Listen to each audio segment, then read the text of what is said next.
Saludos y buenas noches. Eternas lunas para todos ustedes. Y el día de hoy, feliz día de San Valentín. Para muchos de ustedes, seguramente la jornada del día de hoy haya sido, yo espero que sí, muy satisfactoria.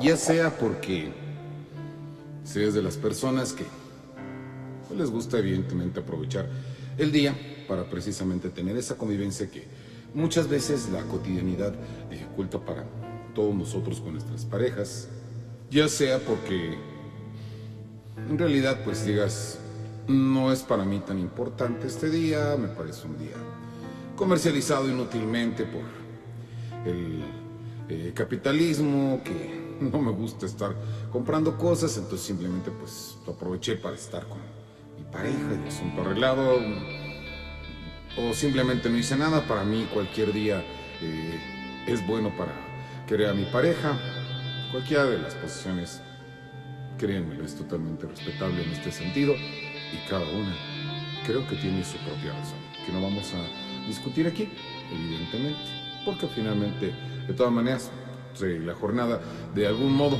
u otro tuvo la necesidad de mencionar para algunos, para los que gustan de celebrar esta fecha o los que no gustan de celebrar esta fecha, pues tuvo la oportunidad de mencionar el tema de lo que es el amor, el romanticismo, San Valentín, en fin. Y probablemente también en muchos canales de YouTube, en distintos medios, de acuerdo a la modernidad mediática que tenemos, ya habrá habido algunas personas que seguramente ya se encargaron de mencionar el origen del día. Ya sabemos que se trataba, en el caso de los Estados Unidos, de una matanza entre mafiosos. Otros mencionan que, pues bueno, se debió al martirio de este santo llamado San Valentín. En fin, qué sé yo. O sea, estamos en claro que tenemos muy sabida esa situación. Sin embargo, hoy quise acercarme a ustedes con una propuesta en razón de literatura, porque creo que dentro de este estilo gótico y dentro del cual, pues bueno, estamos muy agradados de estar con ustedes en esta página que es Eternas Lunas. En este estilo gótico que se maneja, existen ciertas situaciones que no se han contemplado totalmente y que muchas veces son la razón de ser de nuestra página. En alguna ocasión ya había yo comentado con este libro que me gusta mucho releer, de quiénes son los góticos, una selección de distintos artículos en donde se habla acerca de la razón de ser de lo que es el estilo gótico. Ya se había comentado acerca del origen, de la razón y del sentido de ser de este estilo, a través de distintas temáticas, dentro de las cuales pues también hubo un momento, como ya lo hicimos en alguna ocasión, de tratar el erotismo a partir de la situación de los vampiros. Un tema interesante en aquella ocasión, y por supuesto también correspondía un tanto cuanto a todas estas situaciones que componen en lo que hoy llamamos el estilo gótico, esto que de alguna forma se vino a popularizar hacia los años 90, pero que pues en realidad tiene su auge, su primer desarrollo alrededor de la época de lo que es el siglo XIX, de principios a mediados del siglo XIX, para que pues prácticamente ya hacia pasando los mediados del siglo XIX, pues vaya dejando su lugar otro tipo de corrientes dentro de la literatura, que vienen a ser mucho más refractarias a la imaginación, por decirlo de alguna manera, me refiero al realismo, y por otra parte algunas de ellas pues resultaron cierto tipo de temas más extremos, muchos de ellos derivados de toda la situación de lo que es en este sentido el romanticismo. Maestra Jazmín, muy buenas noches, como siempre, Eternas Lunas para ti, y gracias por acompañarnos en este espacio, así como nuestros amigos que se están conectando a este espacio en donde estamos hablando ahora de este tema que, repito, se presta el día, un bonito pretexto para tratarlo, en este caso, Y también, pues bueno, creo que nos va a hacer reflexionar en muchos aspectos de este estilo gótico que nos gusta tanto. Porque precisamente una de las cosas que muchas veces no mencionamos, bueno, se vincula mucho el estilo gótico a lo que es el horror, a lo que es el espanto, a lo que es la sensualidad en un dado momento. Pero la cuestión romántica no se ha tratado suficientemente. La hereda del romanticismo, pero ¿qué tanta correlación tiene? Es a lo que vamos a platicar el día de hoy. Maestro Abel Bello, como siempre, muy buenas noches y eternas lunas para ti. Gracias por estar con nosotros en este espacio, así como, repito, los amigos que se van conectando a esta transmisión en vivo, a los cuales siempre me da mucho gusto saludarlos. A diferencia del maestro P.B. Gabriel, pues yo no tengo el Gabriel Special Punch, simplemente una tacita de café, pero eso sí, con todo el estilo. Y bueno, pues ya que estamos en esta agradable charla con respecto a esta situación, romanticismo de la caballería cortesana.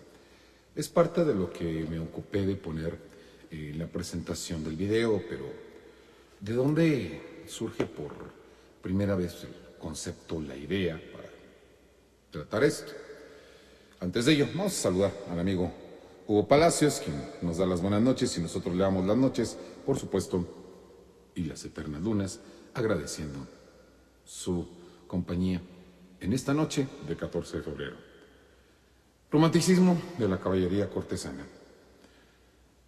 Si nosotros nos remitimos al medievo, y no hay que olvidar que precisamente yo estoy seguro, maestro Jazmín, de que sí, hay que decirle al maestro Gabriel que nos mande parte de su ponche especial. Dice que es milagroso y dice que de alguna manera contribuye a la alegría de las personas. Entonces, pues bueno, vamos a ver si en algún momento obtenemos parte de la cosecha especial o sabemos si su distribuidor en alguna ocasión nos puede dotar de este maravilloso elixir, de esta suerte de divina ambrosía que de alguna forma nos hiciera sentirnos como los vikingos en el Valhalla. Sobre todo cuando bebían el delicioso hidromiel.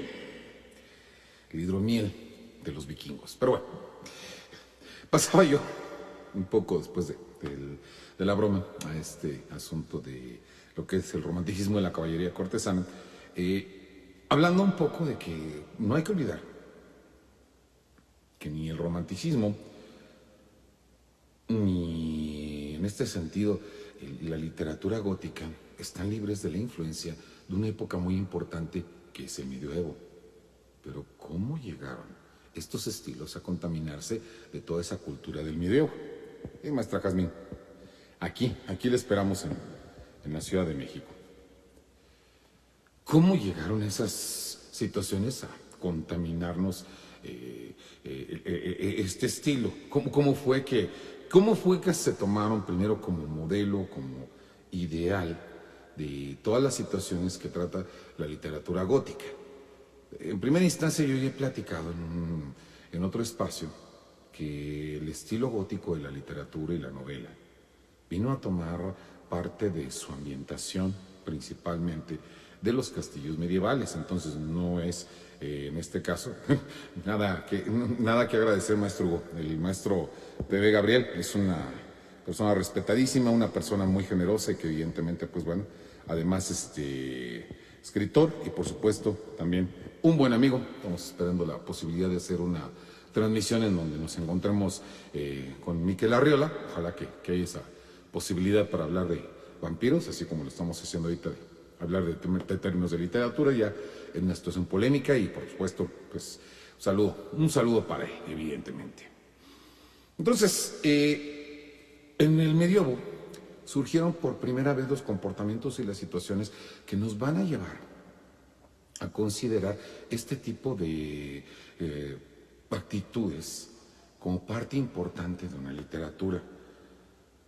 ¿Por qué razón? Bueno, primero que nada porque ya todo este asunto de lo religioso, de lo también, por decirlo de esta manera, de lo religioso, de lo oculto, de lo literario, ya no va a pertenecer nada más a una élite, ¿no?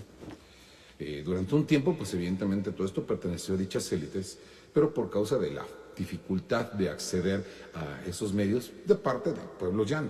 Pero sobreviene dentro de la Edad Media este lento proceso que nos llevan de estas distinciones tan grandes que había entre estas clases sociales a que aparezca la del burgués, el hombre adinerado. Y por supuesto, pues este hombre adinerado, este burgués puede tener acceso a ciertas cosas que tenía también la nobleza. Una de ellas es precisamente el tener caballeros para su defensa. Mientras que el caballero, como parte de la clase noble, pues habría tenido la oportunidad de tener feudos, que era pues prácticamente el pago que se le daba. El momento en que la nobleza y todos estos estados comienzan a decaer para ceder precisamente a la cuestión de la burguesía, para que pues finalmente la burguesía vaya tomando su propio lugar dentro de los estratos de poder para pasar de una sociedad medieval a una sociedad renacentista en la cual pues ya hay una gran, por decirlo así, un gran movimiento económico y por supuesto los valores y otras situaciones están cambiando. En aquel entonces, obviamente, pues el burgués ahora ya tiene acceso a la cercanía con estos caballeros y precisamente también, pues estos caballeros, asimismo, a la cuestión cultural, puesto que no olvidemos que son los caballeros, de alguna forma, quienes tuvieron la oportunidad de recopilar todas estas historias en los distintos cantares medievales heroicos que se tuvieron en aquel entonces. Al tener contacto con todo ello, esta literatura y esta forma de escribir sigue teniendo una serie de transformaciones hasta que finalmente definimos pues lo que sucede en las cortes como una literatura eminentemente cortesana.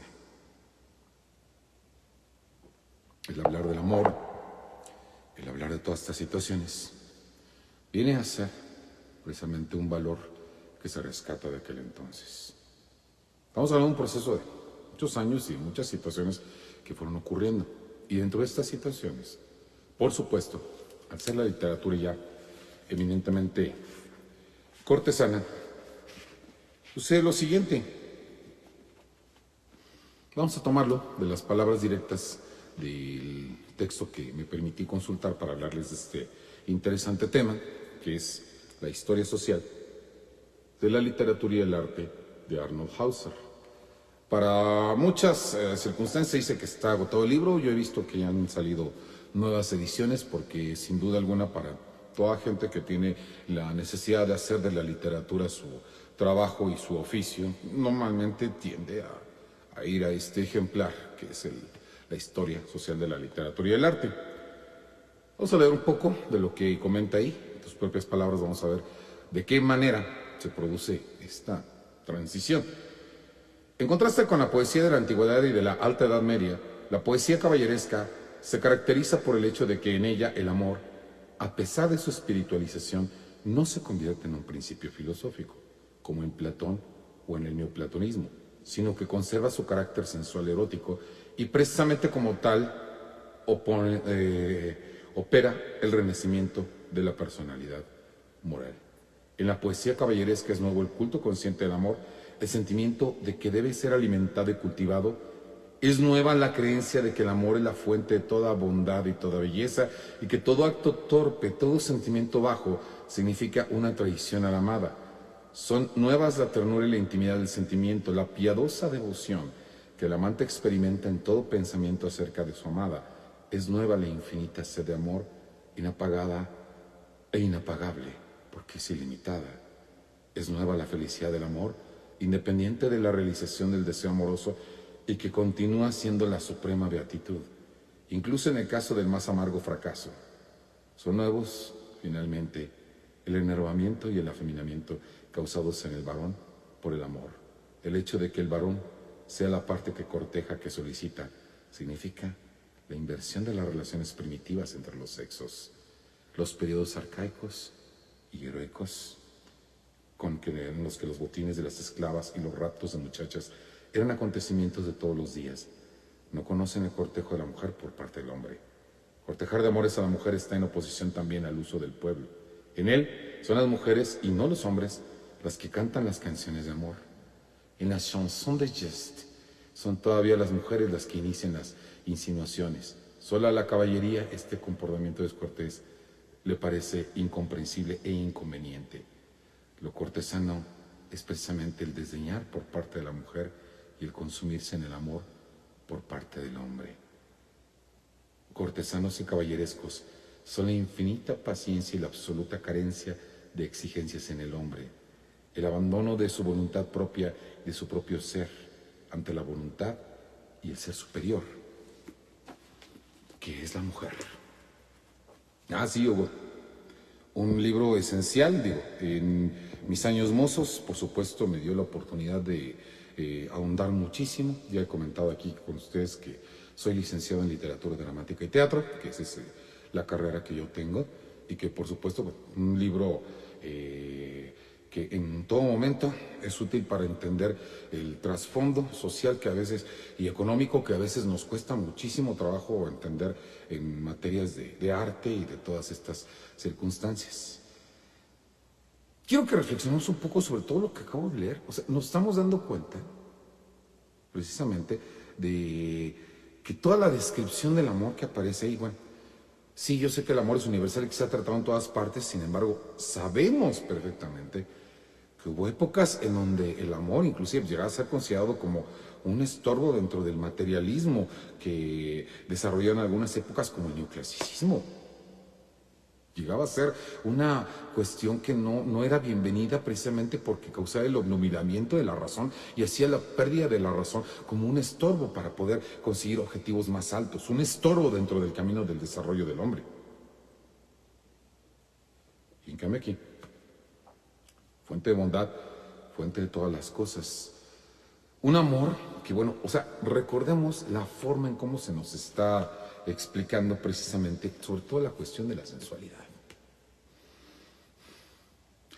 Pocas veces hemos retomado esa situación de la sensualidad en la literatura como para poder explicar ciertos avatares. Hoy sí lo quiero hacer. Estimada Diana Karim, eternas lunas para ti, por supuesto. Gracias por deseárnoslas a todos y por supuesto, sé bienvenida a tu espacio.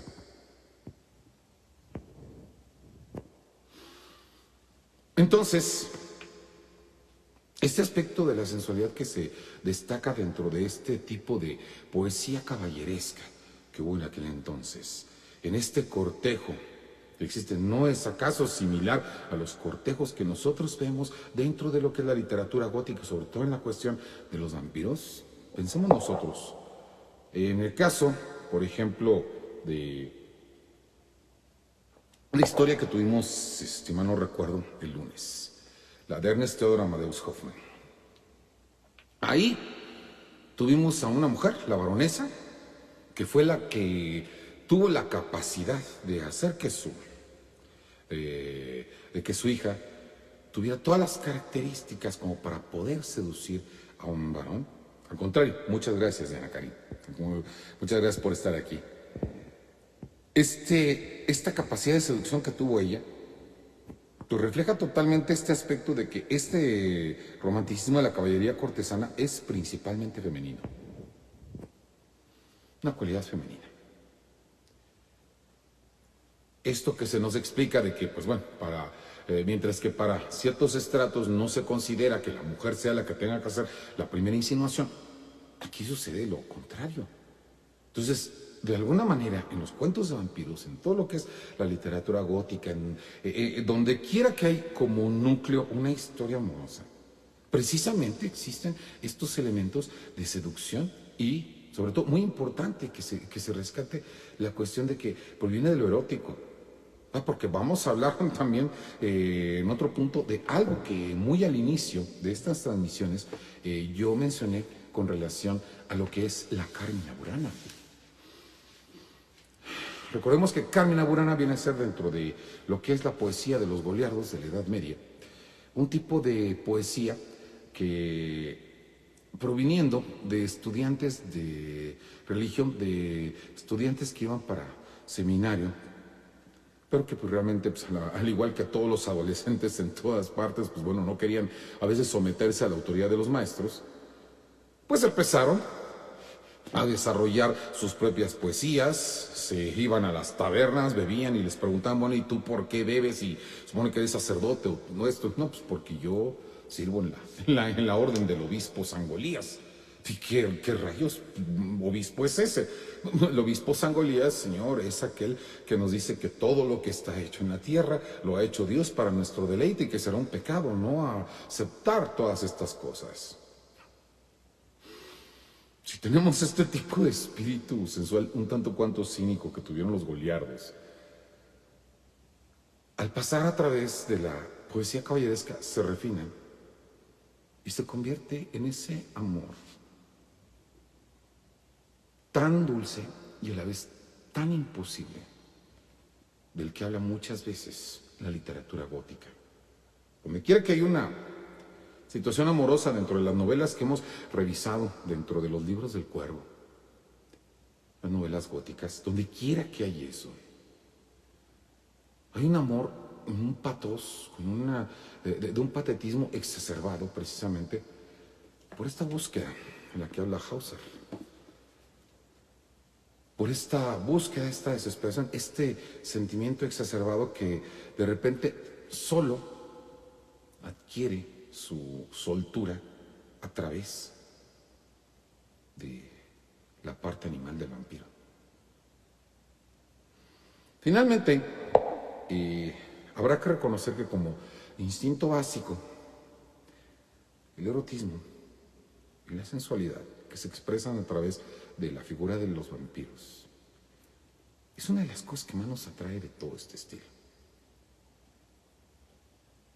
Y lo toma de una época anterior, del siglo XIX.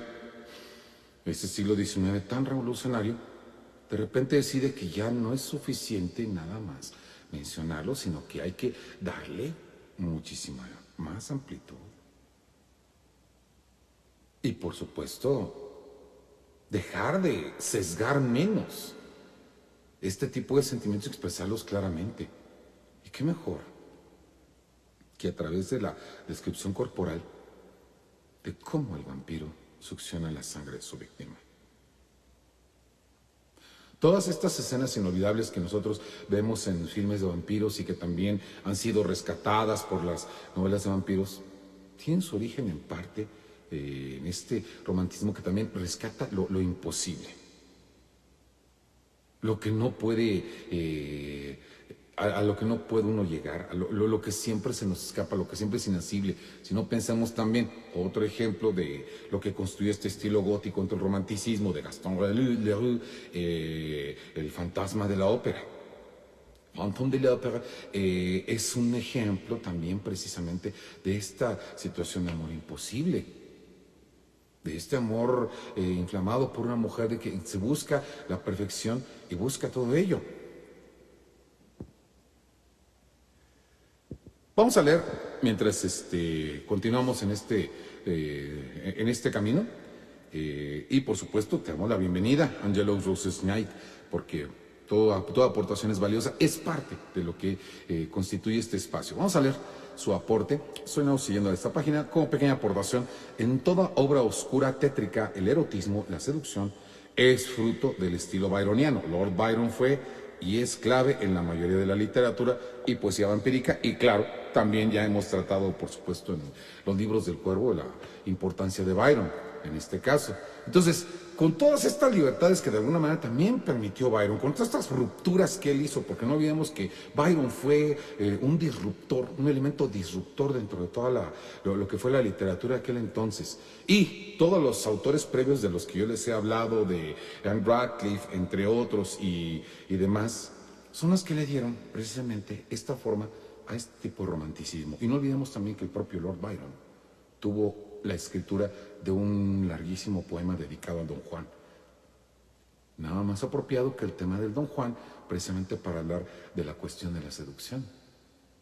Don Juan, la figura en este sentido más importante. para poder hablar de ello. Hugo Palacios. Vamos con las aportaciones de nuestros amigos. El amor dulce e imposible está en la base, en la forma y la esencia del romanticismo de una manera general. Al rescatar esta forma del amor cortés, se abre la posibilidad de todo un movimiento. De hecho, se abrió precisamente a partir de esta propuesta del romanticismo. Yo ahorita, por ejemplo, estaba manejando los libros y torpemente dejé caer alguno. Permítanme un instante. Ya está. El manifiesto romántico de Víctor Hugo. A través del manifiesto romántico de Víctor Hugo, hablando precisamente de todas estas situaciones que estamos mencionando, del amor cortés de la Edad Media, Víctor Hugo definitivamente ya lo adoptó como parte del estilo y precisamente rescató para el romanticismo y asimismo también como influencia después para el estilo gótico. Ya fue cuando rescató totalmente esta figura de lo que viene a ser Shakespeare, la Biblia, entre otros textos, y por supuesto también el aspecto medieval.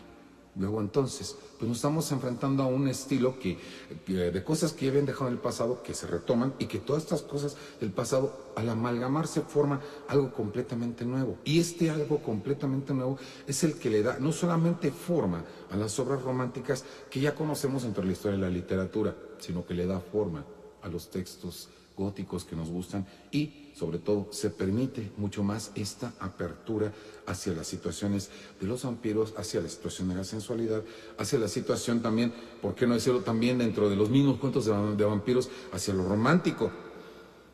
Y decía yo, viene la segunda mitad del siglo XIX y entonces pues viene la explosión de otros estilos, unos que rechazan totalmente el romanticismo como es el realismo y el naturalismo y otros que de alguna manera todavía son herederos de toda esta explosión que propuso el romanticismo. En el caso de Baudelaire y de Rimbaud, los poetas malditos, los poets maudits. Y resulta muy, muy claro que a partir de ahí la huella del estilo gótico se percibe y se queda para siempre, porque el propio Baudelaire tiene precisamente una poesía dentro de Les Fleurs du Mal, las flores del mal, una de sus obras más famosas, que se llama Las Metamorfosis del vampiro. La figura del vampiro se queda dentro de la literatura ya como un elemento literario muy importante. Entonces, podríamos hablar que por eso hoy en día el estilo gótico sigue siendo tan recurrente para todos nosotros, porque el vampiro, dentro de todo ello, no solamente es romanticismo cortesano, no solamente es sensualidad. Vampiro es todo eso. Vampiro es todas estas características y por supuesto también es esta figura que nos llama, nos entusiasma y por supuesto nos lleva a la creación.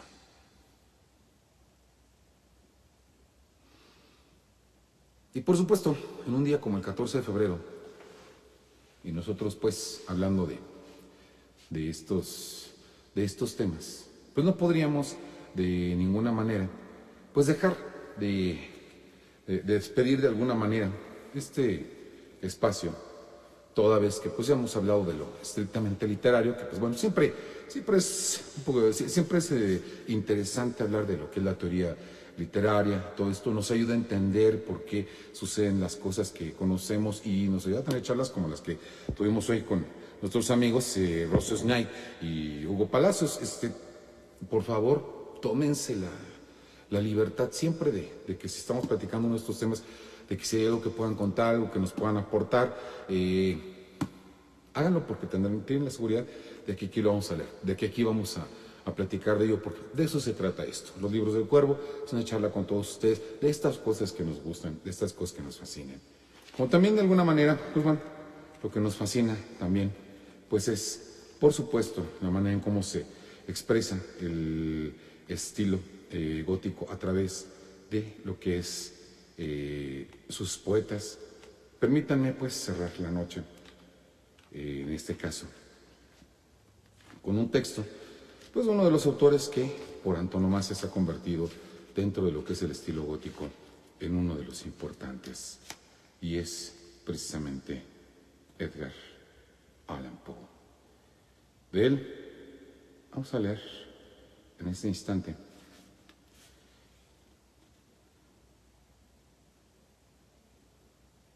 este texto, de que estamos hablando precisamente de romanticismo, y por supuesto para mandarles saludos a todos ustedes a través de esta poesía.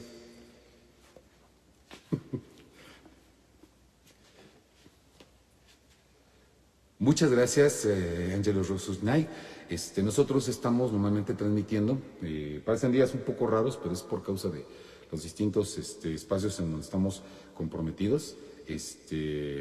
En lunes, en miércoles, estamos considerando un poco la transmisión ya de algunos días como los domingos, porque pues somos buenos amigos en este caso de el maestro Pepe Gabriel, y normalmente él es el que transmite también los domingos. Entonces vamos a tratar de, pues bueno, ir viendo la correlación con ello, pero de entrada, pues los lunes y los miércoles son los días que tenemos fijos. Ya si el domingo vemos otra cosa, pues ya lo vemos en un determinado momento, pero por lo pronto, pues los lunes y los miércoles aquí vamos a estar con estos temas.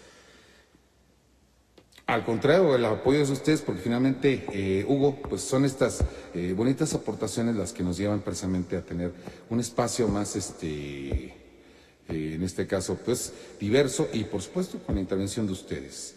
Qué bueno, maestra Jazmín, que estés con nosotros, y ya sabes que pues, siempre aquí tenemos este tipo de propuestas para todo ello.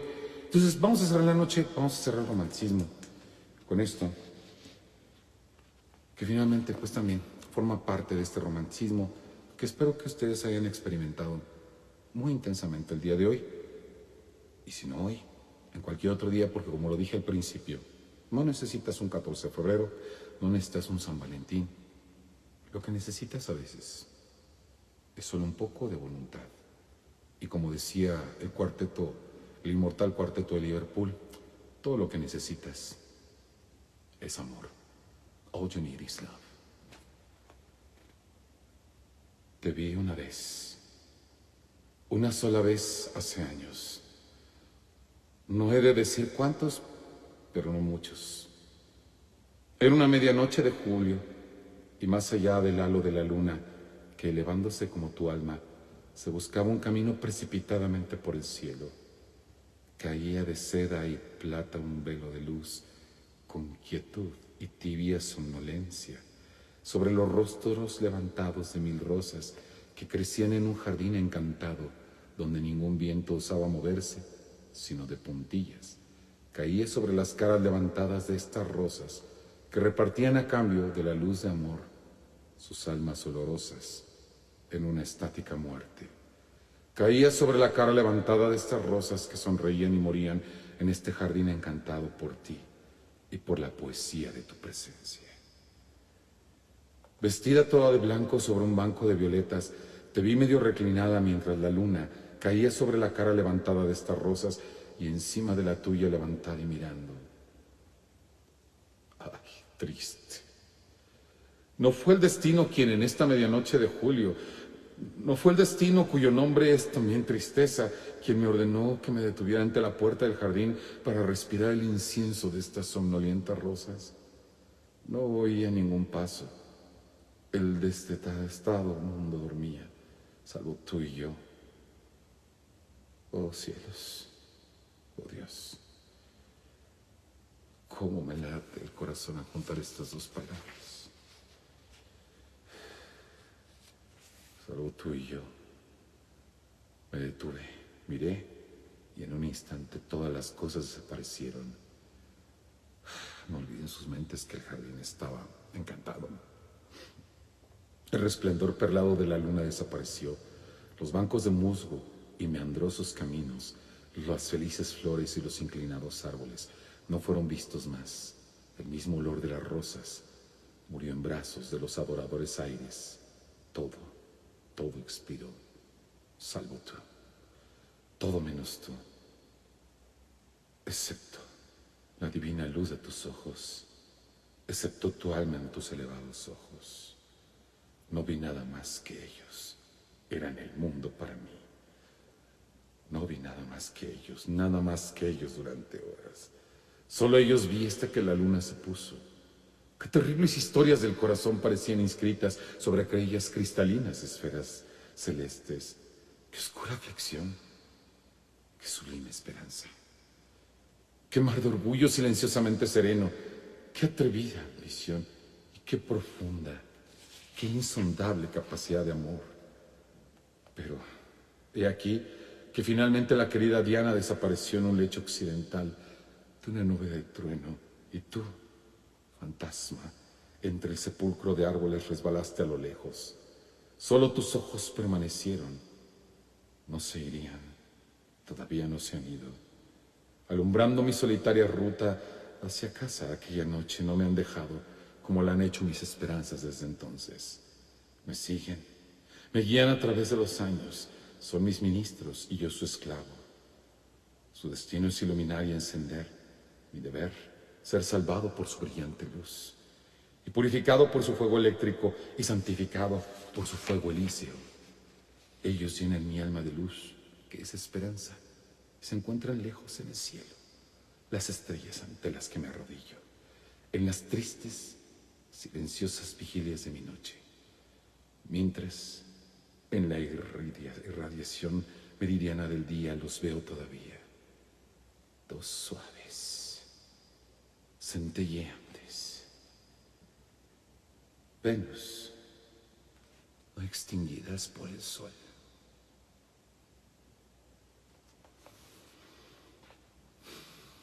A Elena, de Edgar Allan Poe. Siempre es agradable encontrar alguna poesía que no sea de las muy citadas, por supuesto, Annabel Lee, El Cuervo, entre otras, pero Edgar Allan Poe sentía todo este romanticismo del que hemos hablado hace unos instantes. Y por supuesto, al leerlo se experimenta todavía. Les quiero agradecer por esta noche, por esta transmisión. Ha sido una velada, una charla encantadora para todos nosotros. Gracias, maestra Jazmín, por esos aplausos. Vamos nosotros a invitarlos hoy, maestro Hugo, muchas gracias. Vamos nosotros a invitarlos al evento del día de mañana, si tienen cuenta en Twitter. Y si no, pues si la tienen dormida, pues reactívenla, porque lo que va a suceder, y lo estamos poniendo en la página de Facebook, es que vamos a tener una lunada. ¿Qué es esto? Bueno, la maestra Giovanni lo explica más bonito.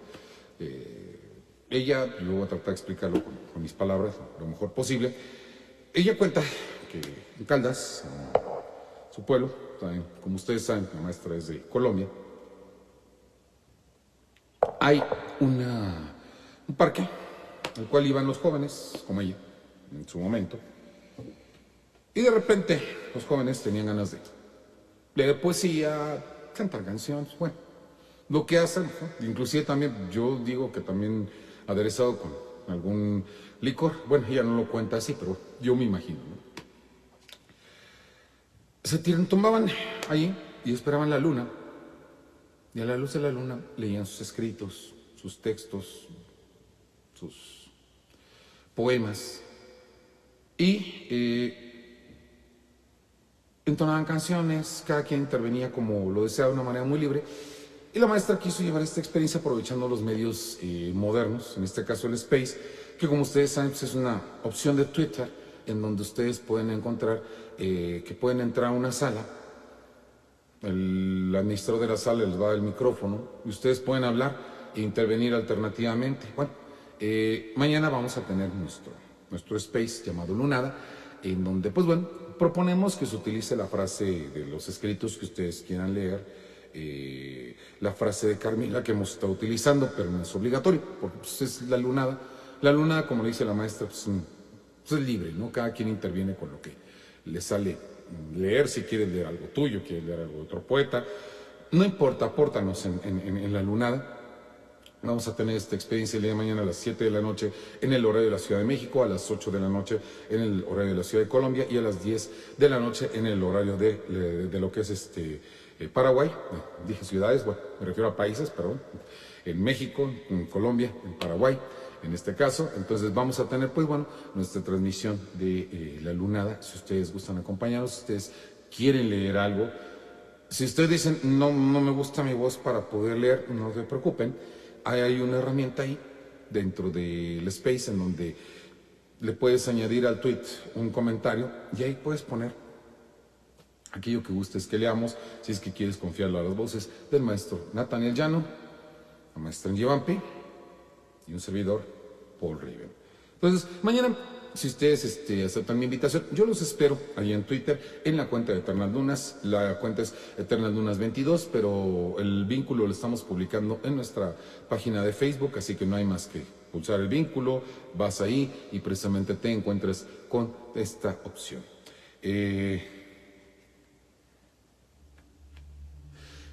Podemos hacer una segunda parte, maestro Hugo Palacio, si es que si nos lo permite, porque evidentemente el tema no se ha agotado. Eso es un tema enorme, porque por ejemplo, ya hablamos precisamente del romanticismo de la caballería cortesana.